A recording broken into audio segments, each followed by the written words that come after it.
اسلام سے قبل زمانہ جاہلیت میں معاشرے میں عورتوں کا کوئی مقام نہیں تھا، کوئی وقعت نہیں تھی۔ جب کسی کے گھر کوئی بچی پیدا ہوتی اور ان کو خوشخبری دی جاتی تو ان کے چہرے سیاہ ہو جاتے اور وہ اپنی قوم سے چھپتے پھرتے اور وہ کہتے کہ کیا اس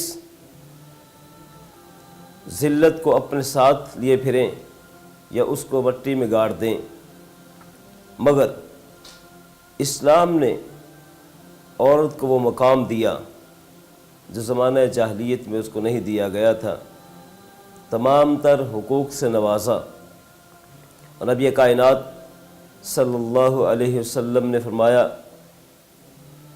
کہ جس کے ہاں 3 بچیاں ہوں اور وہ صحیح طریقے سے اس کی پرورش کرے، تعلیم و تربیت کرے، تو وہ کل قیامت کے دن میرے ساتھ جنت میں ایسے ہوگا، یعنی کہ جنت میں میرے ساتھ ہوگا۔ صحابہ نے عرض کیا اللہ کے رسول، جس کے گھر 2 بچیاں ہوں، تو آپ نے فرمایا وہ بھی جنت میں ایسے ہوگا۔ اور صحابہ کہتے ہیں اللہ کے رسول، جس کے گھر میں 1 بچی ہو، جس کی 1 بچی ہو، تو نبی رحمت صلی اللہ علیہ وسلم فرماتے ہیں کہ وہ بھی میرے ساتھ جنت میں ایسے ہی ہوگا۔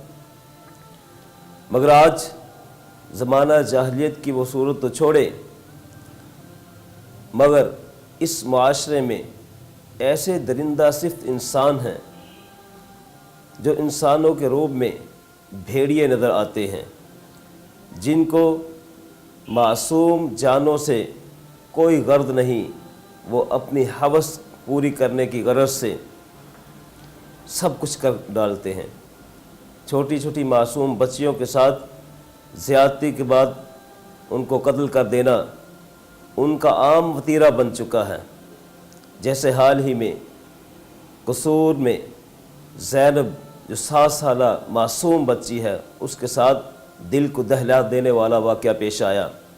میں کس زینب کی بات کروں؟